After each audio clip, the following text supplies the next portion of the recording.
I've lived here all my life in this community. My friends and family's houses are gone.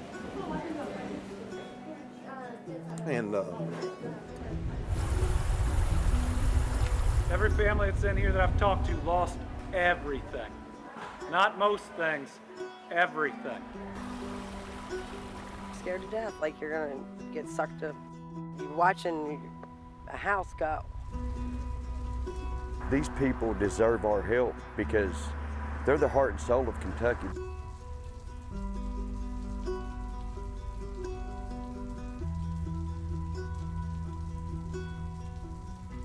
This is Tragedy in the Mountains, a partnership between Nexstar television stations and the Christian Appalachian Project to help the flood victims of Eastern Kentucky. Now, here's Marvin Bartlett. Thank you for joining us. The tragedy in the mountains started with rain and storms on the morning of July 28th.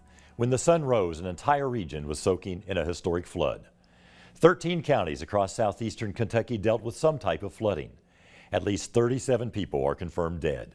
The area in Knott County was hit hardest, with 17 deaths, including 4 children from the same family. Some places got more than 4 inches of rain in an hour during the worst of the storm. Kentucky's governor says he expects the death toll to increase. Right now, there are just 2 people still missing, more than a week since the storm. More than 200 people are staying in shelters, and about 200 more flood victims staying at Kentucky state parks. The scope of this tragedy is massive. Tens of thousands of people impacted by the historic flooding, all needing help. If you are able and would like to contribute, we have an easy way to do it. For 50 years, the Christian Appalachian Project has served the people of Eastern Kentucky. Its reach also extends to parts of 13 other states in the Appalachian region, including Virginia, West Virginia, Tennessee, and Alabama. We're partnering with CAP to send help directly to the people touched by the tragedy in the mountains. Use your phone's camera to scan the QR code that's on your screen. It will take you directly to CAP's Kentucky Emergency Flood Relief donation page. You can choose how much you're able to give. The money will be used to provide safe shelter, food, and other help for flood victims. Throughout the next half hour, we'll tell you more about the Christian Appalachian Project and the work the organization is doing right now to help in the flooded areas. And the QR code and CAP's website address will be on screen. 1 week later, and wreckage waits to be cleared across so much of eastern Kentucky. In the city of Buckhorn, neighbors describe it as a war zone, and they say we need more help. Mandy Noel speaks with a neighbor who spent hours pulling his friends from their homes. Right now, neighbors in flood-ravaged communities can't think about the future because they wake up to the past. Destruction and devastation sitting in their yards. I come back down the holler and everything was gone. Chris Barong relives the early morning hours of last Thursday. People screaming, buildings collapsing. Barong spent hours in the floodwater. So you're going into places, Yes, ma'am. passing people out, Yes, and then ma'am. everybody's handing off. So what, were you up here? Yes, ma'am. Yes. We was all up there. So in total, how many people were you able to get out? 1, 2, 3, 4, 6. 6 that I can remember. But you acted with extreme heroism that night. Nothing I wouldn't have done for anybody else. You'll have a hard time finding this community on a map, but everyone here knows it as Kenevie. And when the floodwaters rushed in, the homes were tossed as easily as the cars. There are at least 5 homes that the floodwaters picked up and swept off their foundations here. In fact, there are 6 houses. Across this region, wherever you go, people point to the destruction of Kenevie. And once it started to float and move, all the rest were pushed and pushed and pushed, essentially pancaking. Barong couldn't save one woman. She was pinned. She drowned. He rescued her daughter. They don't have water and probably won't for 6 months, but that's the least of their worries. And it just feels a little bit like we've been forgotten. These houses sit and they don't have the resources to clean it up.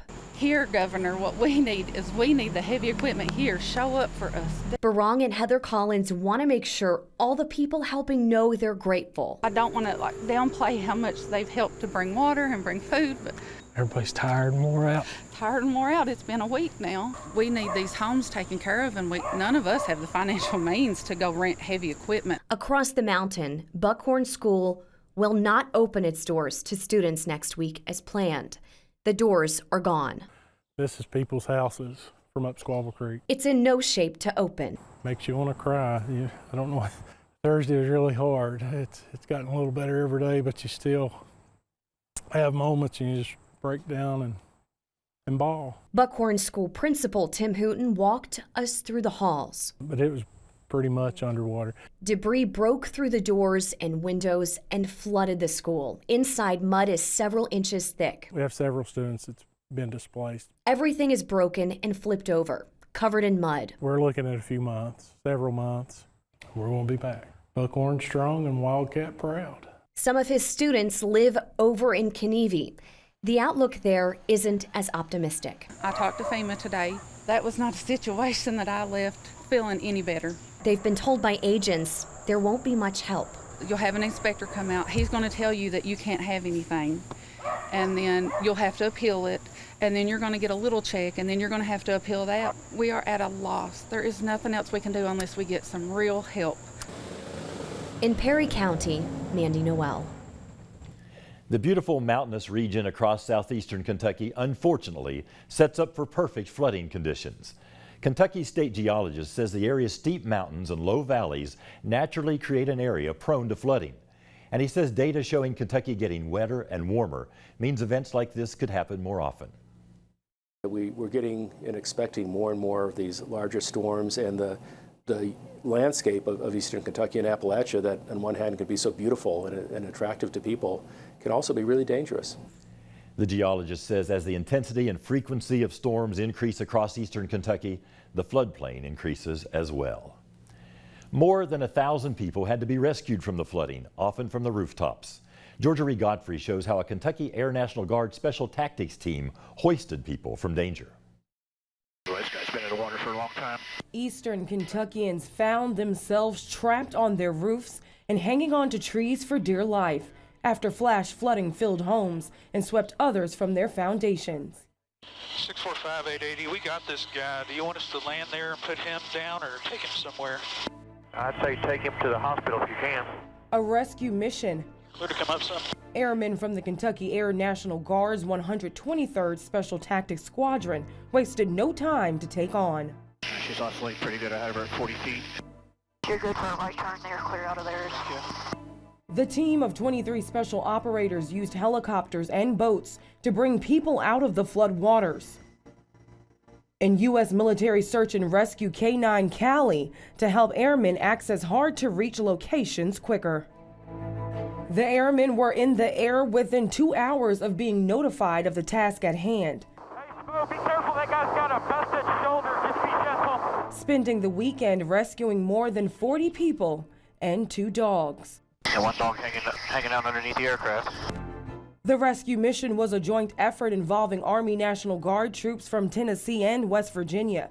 And even though Kentucky isn't their territory, this past week everyone had the same goal: rescue as many Kentuckians as possible. 097, word. Roger that, I got 3 adults and I think at least 2 kids on this next one. Looks like 3. And I got 4-wheeler guy is going to check and make sure that there's nobody left. That was Georgia Ree Godfrey reporting. The National Weather Service says the historic 12-hour rain event had a 1 in 1,000 chance of ever happening in southeastern Kentucky. This tragedy in the mountains will forever be part of the proud region's history. The area will need help for a long time to come. We've partnered with the Christian Appalachian Project to quickly get help to the people who need it. CAP is using money donated to get safe shelter, food, and other supplies to victims. Use your cell phone's camera to scan the QR code on your screen, which takes you to CAP's Kentucky Flood Relief donation page. If you're able, we thank you for your help. Our Imani Payne talks to CAP's Assistant Director of Communications about the work the organization is doing in East Kentucky. What was your reaction to just seeing this flooding taking place in eastern Kentucky? You know, one of our senior directors of volunteers has been around CAP since Hurricane Katrina, and he said he's responded to so many disasters, but this is the worst that he's seen since Katrina.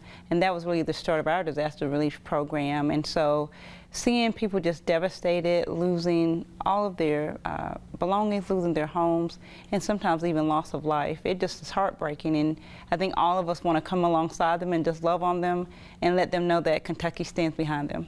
And talk more about that and just why this is a cause that's so important to you and your organization. Absolutely. Well, Christian Appalachian Project, our goal always is to build hope and transform lives and share Christ's love, in particular in Appalachia.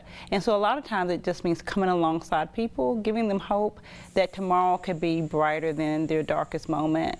And how can we come alongside them? People could come volunteer, be boots on the ground, help them to get back in their homes. Sometimes that's also like sorting through donations and making sure they have the essential items that they need. We have a warehouse that also provides gift-in-kind donations from corporate partners that allow us to provide furniture, sometimes appliances, all kind of things that people need. If you imagine someone losing everything that they own, we try to come in and meet those needs, assess what does each family need, because of course every situation is going to be different. So we want to make sure that we're ministering and serving people right where they're at. And why should people donate if they can? Absolutely. A lot of times the financial donations allow us to pivot. So you might have one family that needs essential items, another family might need clothing, another family might need funds to help them buy lumber to repair their homes. So financial donations allows us to stretch that and to be able to meet those individual needs. And really for CAP, it's the long-term needs. A lot of times when we think of disaster relief, we think of that immediate need, that emergency needs for water and things right on the ground. But months down the road, or even sometimes many months, when the news cycle has changed and we've all moved on with our lives, there are people still trying to put their lives back together. And those financial donations allow CAP to just continue to go for the long haul and be with these families until they can piece their lives back together. A week after floods devastated eastern Kentucky, people all over are looking for ways to give back. As BODE Brooks reports, a UK grad student is taking the initiative to bring as many donations and supplies on her own to give back to the place she calls home. Baby wipes, there are diapers back there, stuff like this that's really easy to keep and open. Canned goods with tops are really helpful. This is Cassidy Stumbo's 6-car load to eastern Kentucky. We've been to Wayland and Floyd County. Yesterday's load went to Jackson. Tomorrow we're hoping to go to Knott County to Hindman. It's tough because a lot of the people that are helping unload are people who have lost everything. She's a native of Floyd County. On Thursday, when she woke up and saw the destruction on social media, she knew she had to act. I started immediately trying to reach out to people. I think the most inspiring thing, most of the donations that I got were from people my age, college kids. Stores are also making donations to help. Friends and family are giving support too. I really don't know. I would say around, just in stuff that we've bought from like new food supplies, probably around 5,000 at this point. The grad student starts law school in 10 days. She hopes to use every one of them to help eastern Kentucky. However many trips I can take the next week or so, I'm willing to put the miles on the car. And like she said, many of these donations are coming from college students, kids who don't have very much to share in the first place. But every little bit donated goes a long way. That carload is now headed to Knott County, one of several counties impacted by the deadly flooding. In Lexington, I'm BODE Brooks. Eastern Kentuckians are proud and don't like to ask for help, but even the proudest among them are accepting donations from across the country. Krista Spadaccini explains how volunteers asked that you don't forget about them in the months ahead. It's just gone, and I mean, this came out of nowhere. I lost so much.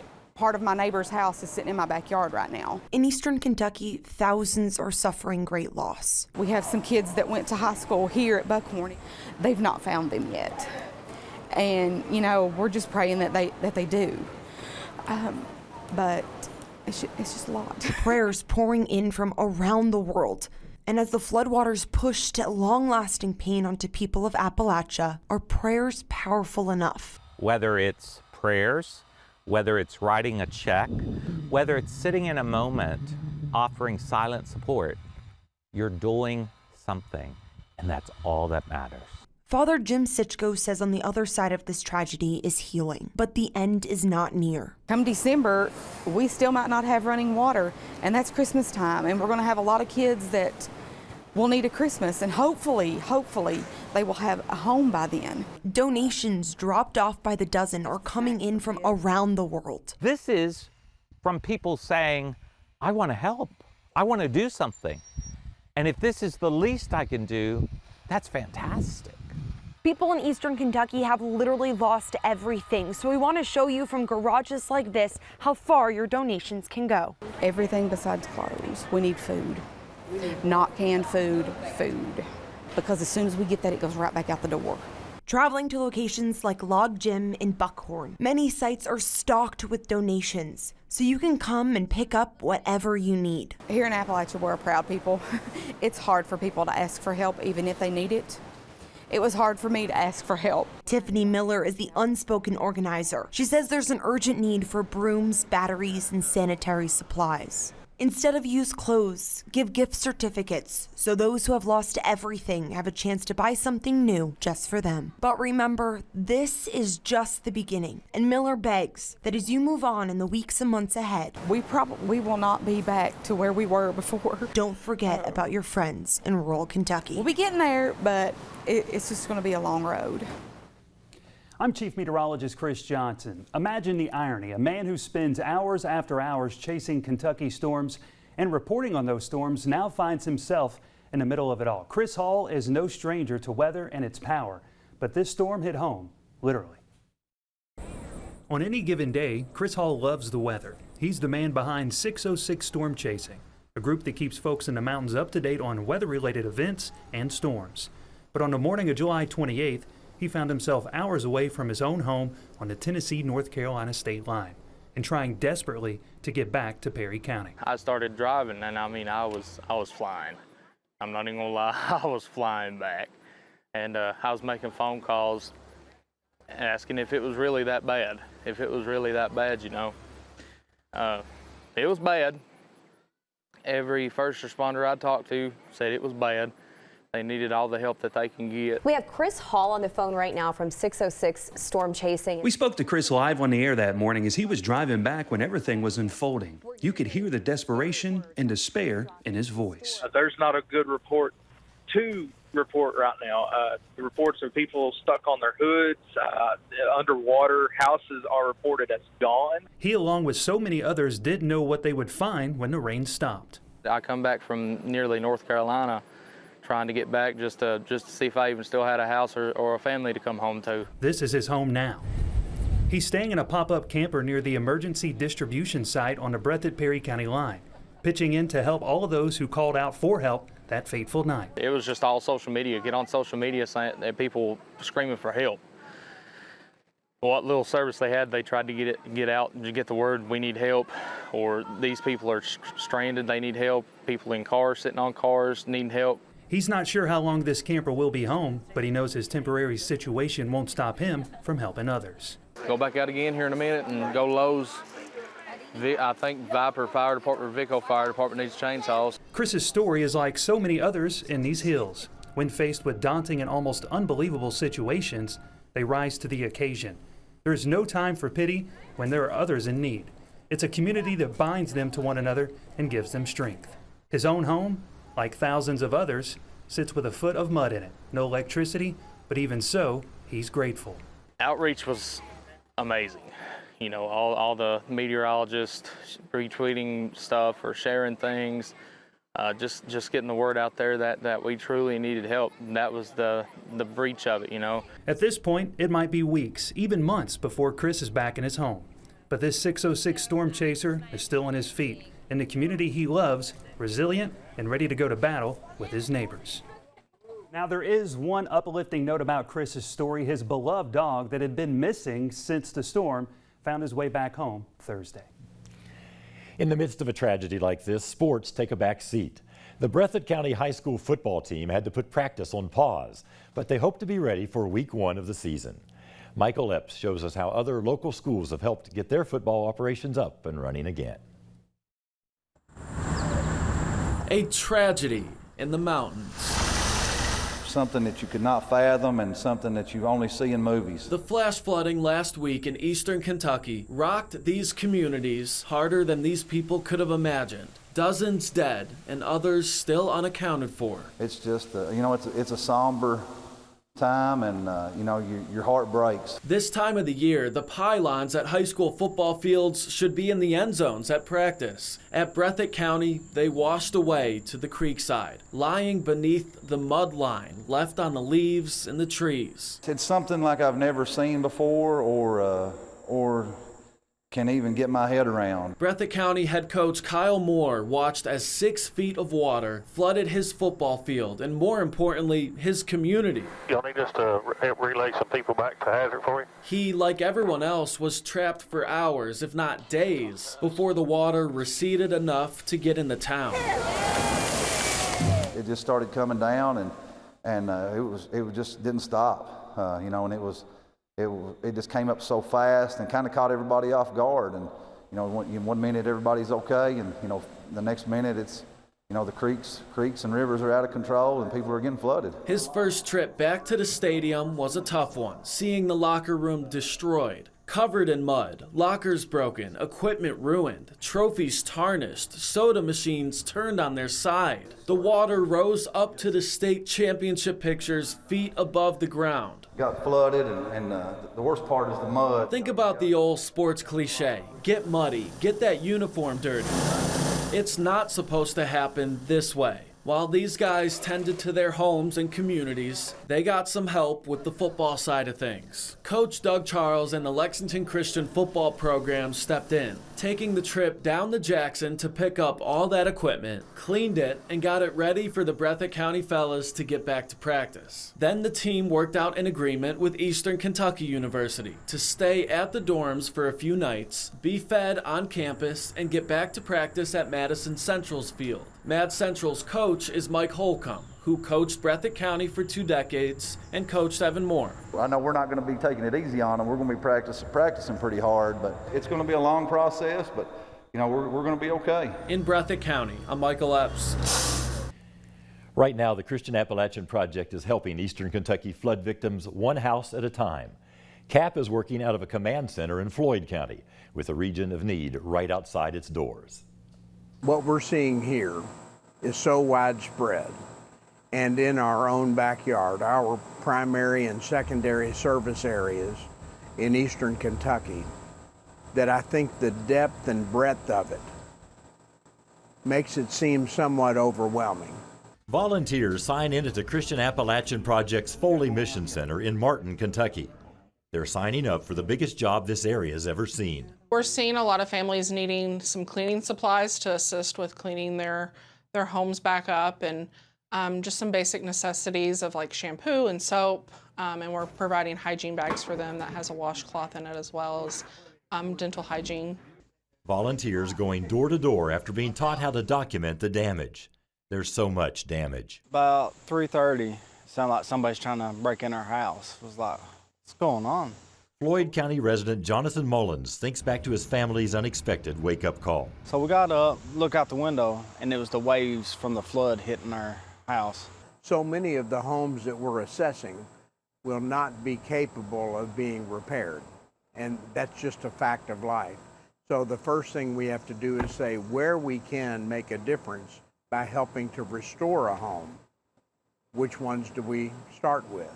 And I'm sure that will be homes perhaps of the most vulnerable. CAP volunteers are calling the Foley Mission Center home. They'll eat here, they'll sleep here. It's home base for as long as they can give of themselves to help. So our caseworkers are going out into the home and meeting with the families and seeing how far the water got up in their homes and seeing what needs to be taken out and what needs to be removed, and just kind of assessing their needs. There's a lot of work to do. Most of the first part CAP calls the muck out, getting debris and wet things out to stop mold growth. The months and years of work to come will be costly. There are many needs in any kind of disaster situation. But when you give dollars, dollars can be used to do anything that's needed to be done. And so that's probably the most flexible gift people can give, other than their time, when they come and say, here I am, send me, I can help do something. Donated items is great, but dollars can turn into whatever donated items you don't get enough of. It brings them hope. You know what I mean? It's like, all right, I can get this. They're going to help me. We're going to work through this. You know, it brings them hope. From the outside looking in, it's easy for people to say, why don't those folks just move? But no one saw this coming. And you don't just give up on a place you love. We've heard the term Kentucky Strong in the past few days, and that refers to determination, pride, and a sense of place. It's good stuff. Volunteers at the Breathitt County Hunger Alliance are among the hundreds of people in the region gathering supplies for the flood victims. Some of these volunteers are hurting themselves with huge losses at their own homes. This work is their medicine. It's a good thing. It's a wonderful thing, and it's a blessing from God. Everything that we do, we pray about it, and we are blessed. There you go, sir. They are part of the fabric of a region with a can't-quit attitude. Their foundations of faith and family are stronger than the foundations that couldn't hold down their houses. You know, there ain't no place like home. And home's where the heart is, and the heart is right here. Mollie White lived in this house for 50 years without being flooded out. So in her mind, why shouldn't she come back? She maintains that attitude, even as family members stay in a tent to guard against looters, and despite the fact that her daughter-in-law was killed by the rushing waters. So don't talk to her about lost lumber, furniture, cars, or keepsakes. My son lost his wife, but these over here, they were all saved. And let me tell you something, they ain't lost nothing the way I see it. They've got their family, they've not lost nothing. Your family is everything. Others do wonder if they should stay. A young couple just moved into this house in March. It's high and dry, but the bridge to get to it has washed away. So many people say they don't want to move because their neighbors are like family. It kind of takes this kind of thing to happen to realize how close we are as neighbors and friends and workers, co-workers. We couldn't do it without these people. If you wonder why people want to live in a place like this, just think what it looked like here a week ago, with playground equipment, gardens, flower beds, and a creek to play in, almost like a vacation spot. So neighbors and nature keep people coming back. But there's another factor for some people. Local leaders say there aren't many other places to go. Even before this tragedy, people will call my office wanting to know where they could buy a house, rent a house, or apartment. There's nothing for them, or a trailer. There's nowhere to go. But I don't blame them. I want to come back home too. Scenes of despair are everywhere, but many homeowners look to the future by remembering the not-too-distant past. Every day whenever I drive home, you know, I get to go through some beautiful country. And to get there, it's just a peace like no other. The deluge that drenched southeast Kentucky took just 12 hours. Its effects will be felt for generations. We mourn the loss of lives and send hopeful prayers of healing and recovery. I'm Marvin Bartlett. Thanks for watching.